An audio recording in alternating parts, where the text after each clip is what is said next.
Hello, happy International Day for Girl Child. To every girl child out there, you are beautiful, you are intelligent, you are smart, you are strong, and you are powerful. You have all it takes to bring positivity to your life and to the society at large. Reporting live from Golden Tops Hotel, Enugu State, Nigeria, we have gathered here today to educate, empower, and inspire every girl child around the world. We'll be shining light on the triumphs, challenge, and the untapped potentials in every girl's life around the world. My name is Mercy Ojimba, KGTV. Okay, can you tell me more about Hope Foundation? It's actually a very it's okay. A non-governmental organization. It works for the African child to help those that are marginalized, create more opportunities for both the girl child and the boy child, so that no child will be limited at all in this life. Okay, so what message do you have for every girl child out there? I just want to tell you that whatever you want to do in this life, there is nobody stopping you except yourself. And the sky is not your limit, it's actually a starting point. And you can do anything you want to do in this life. To support children and women, because a lot of the times women and children don't actually have summits that geared towards them, and yeah, I'm just here to support them. Okay, so about today is International Day for Girl Child. Yes, What message do you have for every girl child out there? don't allow anybody to tell you no. Okay. Don't have any limiting belief on yourself, because your biggest which is your biggest opposition, is yourself. The greatest gift that God has given to us is the ability to choose, which is free will. Like, you are in the position to make a name for yourself. So anything that anywhere you find yourself in, always know that you are your own person and you define who you are. So don't allow anybody to tell you no. Yeah. Okay, so tell us, have you ever been deprived of anything because you're a girl child? Mm, at some point, every woman or every girl in her life has actually had, you know, some type of treatment, or like has had any form of like limitation towards, certain things. But yeah, none that I could like descriptively remember, but like, yeah, I'm very sure. Well, I'm excited to be here, honestly, just supporting the girl child in general. Okay. Yeah. So tell me, did you learn anything today about this? Yeah, actually. Were you motivated?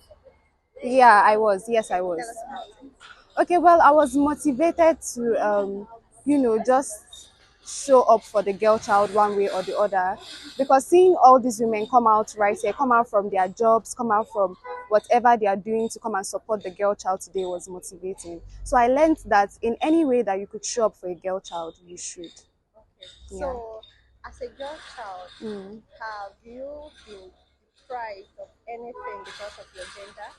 Well, honestly, I haven't, to be honest, to be frank. And that's because of how I grew up. I grew up with my parents being present. So I can't really say I went through anything that was like, life threatening or ground shaking. Okay. Thank you for your time. Yeah, you're welcome. Dominic Ifani Chukwunechi from Enugu Diocese. Okay. Can you tell us more about this event? It's about girls leading, daring to lead, knowing fully well that in our world today, girls are being marginalized previously and even subsequent of recent. But with this kind of program, girls are being challenged to know that they can lead and they can dare to make the future a better one. Even Jesus Christ, our Lord, began it when he was standing in for women whenever they are being accused, abused, or marginalized by men or the society. So this program is a very wonderful one, and I'm here from Mike Terry International School. Okay, you have school here too Yes, that are yes, representing. yes. Okay, so as a priest, how do you think you can help to empower girls, the girl child out there? In many ways, one of them is through education, and then very importantly, through Christian ways, teaching them Christian doctrines for those who are of different denominations, like Catholics. When they come for evening Christian teachings, you teach them about the doctrines and how Jesus was able to help girls to grow. Then making them to understand that to learn courage, to know that they are human beings and they have a right, or they have the right to life and so many things. And then also encouraging such NGOs and such programs as this that empowers girls, especially with regards to, we have what we call period poverty, which is one of the cases we discussed here, whereby so many girls don't even know what period is all about. Some use clothes and what have you to manage their periods, which is wrong and unhealthy. So with this kind of programs, we can encourage them and teach them that this is what makes them different and beautiful. And then that with their period, they are even more wonderful than men. Understand? They shouldn't be afraid of it whenever it comes to fall. Hello. Hello. Please, may I know your name and the name of your school? Okay, I'm Ogubafo Jovita and I'm a student of Seat of Wisdom Secondary School, Transekul, Enugu. Okay, so we understand that today is an international day for a girl child. How do you feel about this event? I feel proud to be a girl. I'm proud of myself. I'm proud of my society.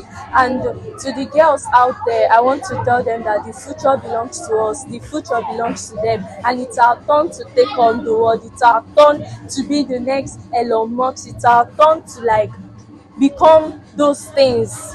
It's as if men are winning in our society today. So it's our turn to win. Okay, so can you tell me one of the things you benefit from this program? Okay, I was not here. I was in African Girl Day Child. I learned about the act that was given to the girl child on equality and inheritance. Okay. Especially in our Igbo society, the girls are denied equal rights to their father's properties. But the Supreme Court of Nigeria decided that the Supreme Court of Nigeria in Ukeji versus Ukeje decided that the girl child has an equal right in her father's house. All right, thank you so much. Welcome with me on stage, the Commissioner of Trade and Commerce, Enugu State, Miss Adora Ochuku. Put your hands together for her.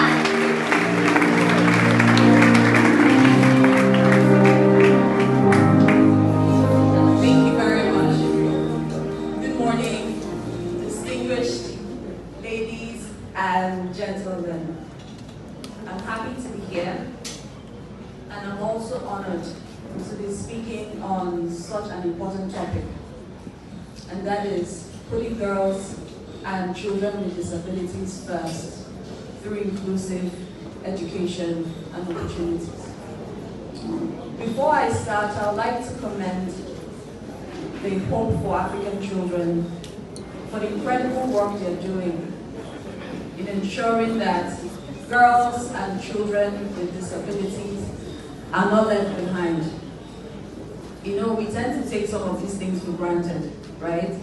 Because we have the privilege to go to school. You go to school, look at the number of girls I'm seeing in the crowd. In some parts of the country, you don't see this. If you go to the northeastern states, the northwestern states, you don't see this. So this is a privilege, so let's not think that we're just talking for talking's sake. It's a topical issue and it's prevalent in this part of the country, in Nigeria. So, with that being said, I'll write on a very popular quote by the former Secretary General of the United Nations, Kofi Annan, who said, "To educate girls is to reduce poverty."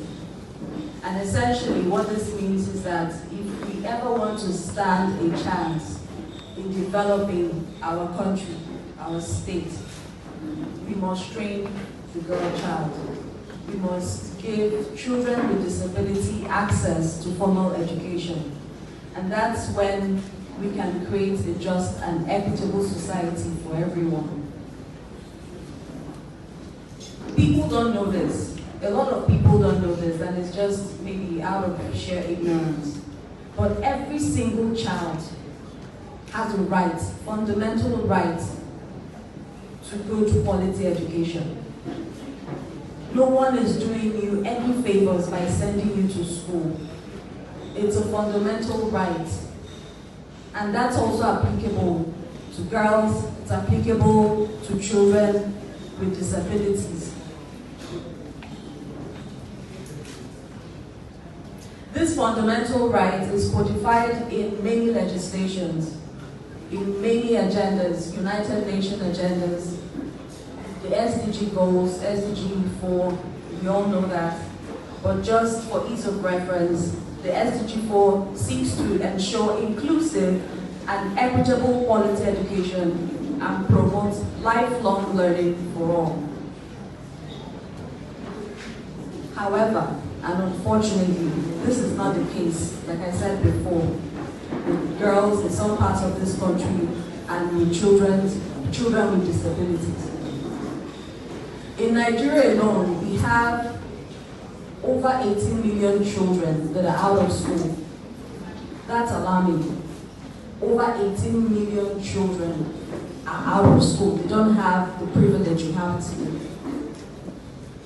And like I said, of course, it's more prevalent in the north. So what this does is that it exposes them to all kinds of things: exploitation, early marriages, violence, abuse, you name it, all kinds of things. And they end up being what we call miscreants, right? Terrorists, all kinds of things we see in the society today. Some of the barriers to school access are social and gender norms, which place low value on education for girls and children with disabilities. Poverty is one key factor. And it's also surprising because in Nigeria, at the primary and secondary school level, especially in public schools, education is free. So you ask yourself, how come? How come we have such a large number of children that are currently out of school? But you'll see that it's a mindset issue. So you go to other parts of this country and they just don't believe that children, especially girls, should go to school for what they see as waste of time. They think girls should stay at home and do the menial work. You see them hawking things on the road. They don't believe that. School, Spring of Life, Transical Girls Secondary School, and HRC. So these girls are going to ask them very minimal questions, but they are questions that you all can relate to. You girls, they are questions that you all can relate to. So who is excited? People should clap. Let's clap. That's very amazing. Okay, so tell us your name. Very quickly, just tell us your name. Okay. My name is Amy Sylvia, and I'm from the Royal Secondary School. My name is Adupe Olivia Smith-Ochoa. I'm from Spring of Life. My name is Moba Maritika Scarlett from Transical Girls Secondary School. My name is Dr. Archina Neri. I'm from Holy Rosary College Secondary School. Okay, now that we have met our girls, we're going to go straight to the questions. I'm going to ask you these questions, and I want you to be very honest with me and tell me exactly how you feel. Okay, the first question. How would you feel if you were forced to get married at a young age? Okay, so honestly, I won't feel good at all to get married at a young age because I have a lot of dreams, a lot of aspirations, a lot of things that I want to achieve, and getting married is just going to be like an obstruction. It's going to be like a distraction, an obligation to all those things. I think that getting married at a young age is going to make most people think that their dreams have been cut short. So you have like a new goal, a new tramp, a new line of life that they'll have to start from, and then they end up giving up on their dreams and aspirations. If I am faced with such a reality, I will feel very bad because as a girl child, I know that I have a future and I know that my future is bright. And being married off at such an early age is just like putting an abrupt stop to my dreams and my aspirations. If I was to be faced with such a situation, I would feel shattered, neglected, and utterly useless. Because I have dreams, I have goals, I want to achieve something. I want to be known. And if I was to get married at a young age, all these things would not come to pass for me. So I would hate it. I would really not like it. I too would not even like to get married at a young age. I cannot even imagine waking up one morning and my mom tells me that there's an Okafor in the village.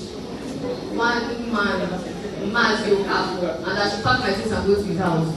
Why will I pack my things and go to Okafor's house? I don't even know Okafor. And then when I get there, I see that this man is over 50, and then they want me to start cooking with firewood. I wouldn't even feel good at all. I wouldn't feel good at all. Now the second question that I'm going to ask as regards this is very simple question. This question has been like from when you were even young. What do you want to be when you grow? When you're much older, when you feel like you have come to a point in your life where you have the opportunity to achieve your goals. So what do you want to do at that time? I for one I want to be a medical doctor, and specifically an ophthalmologist, which is a doctor that treats diseases of the eye.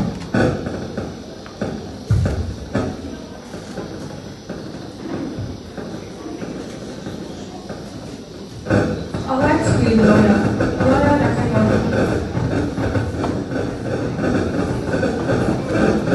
So,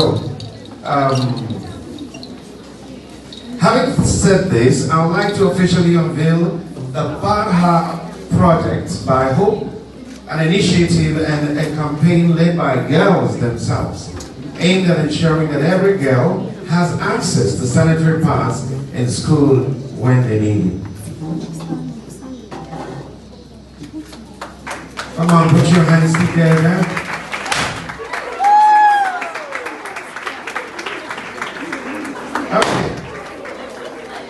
Okay, my guests, you can get back so that the girls will now do their lunching. Thank you very much. If you don't have a pot, go back. We need people with pot.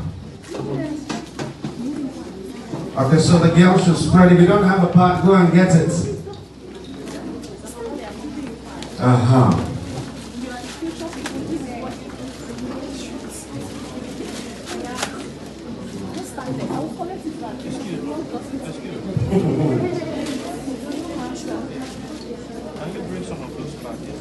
Okay, so you're going to raise your pot, and then you're going to say some things after me. Are you ready, girls?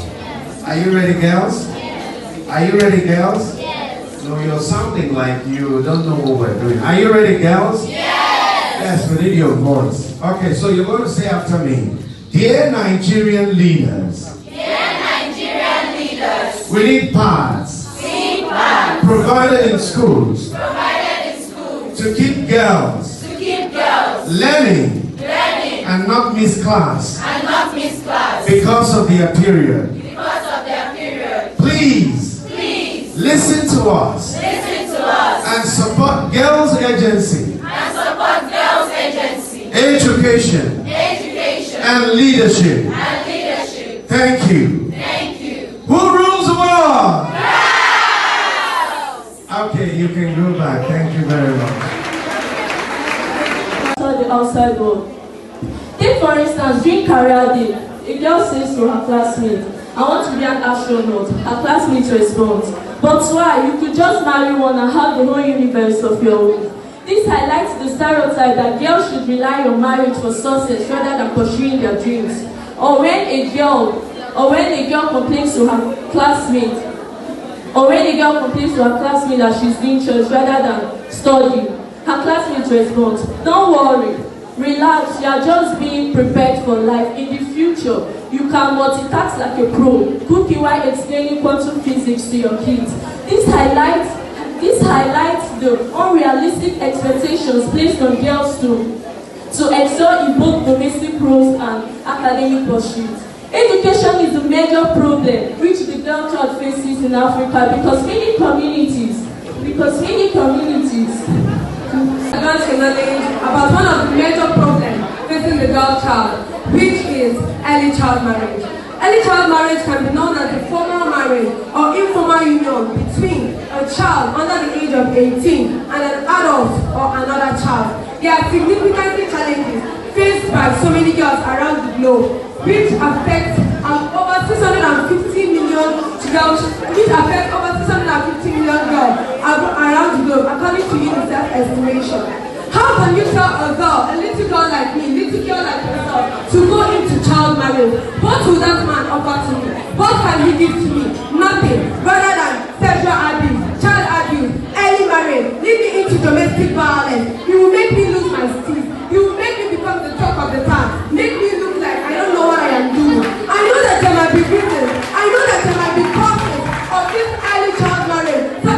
ignorance, lack of education. I know that lack of education will be there, ignorance will be there, so many other reasons such as gender inequality.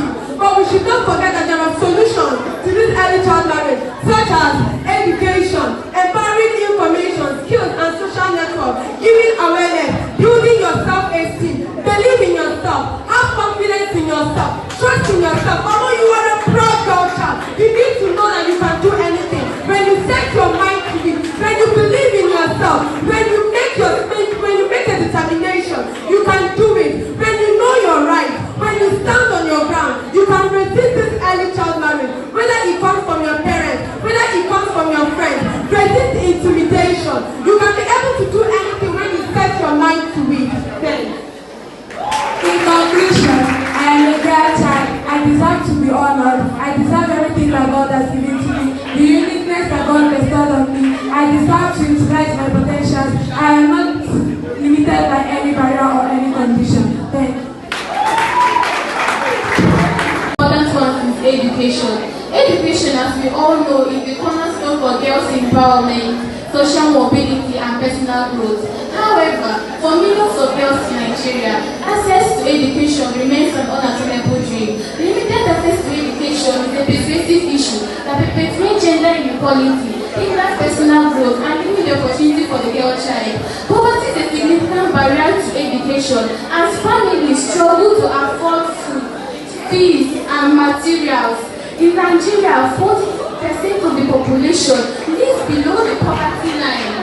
Also, in some regions, girls are expected to marry early, ending their education and exposing them to the risk of contracting several diseases caused by early marriage or early pregnancy, such as vulvovaginal fistula, pelvic organ prolapse, etc. Lack of infrastructure such as inadequate schools, classrooms, and sanitation facilities further exacerbate the issue. Also, conflict and displacement can disrupt education, leaving girls vulnerable to exploitation and abuse. But what do girls really want? As a girl child, I can tell you that every girl, just like my colleague said, wants access to education. Because when a girl is educated, she's being taught her rights. And having known my rights, I can stand and speak for myself. I can stand when I'm being subdued or when I'm being maltreated. I can speak for myself. I can speak for my rights. A girl child doesn't need to be maltreated. A girl child doesn't need to be pushed around or her rights being trampled upon. As a girl child, I am talented, I am intelligent, I have potentials, and I can do great things. So, I don't need anybody to make me feel like I'm less of a person because I'm a girl. In our society today, girls are being maltreated, girls are being seen less as the less of a person. Thank you very much. Ladies and gentlemen, put your hands together for them. So, I'm here with Ezra Osinachi and Missy and Vanessa, and we're from Pinecrest College. Ladies and gentlemen, it is an immense honor to be given the opportunity to address a major issue faced by the girl child. Who is a girl child? A girl child is a female child or a young girl, just like every one of us seated here. We can all agree that our experiences are quite different from the typical boy child. One of the major challenges faced by the girl child is sociocultural discrimination. Despite the undeniable contribution of women in various sectors, education, healthcare, business, name it, women remain significantly underrepresented in leadership and governance. In parliament and decision-making communities, their voices are often too missing. This means that policies are even taken without considering half of the population. There is also the pervasive issue of gender-based violence. Every day, countless of girls and women are subjected to violence. Why? Just because of our gender. Whether it is domestic violence, sexual harassment, or trafficking, these violence affect women across social, economic, and cultural boundaries. Women living in fear cannot contribute fully to the society and pursue economic and employment opportunities. Lastly, I will address the issue of female genital mutilation.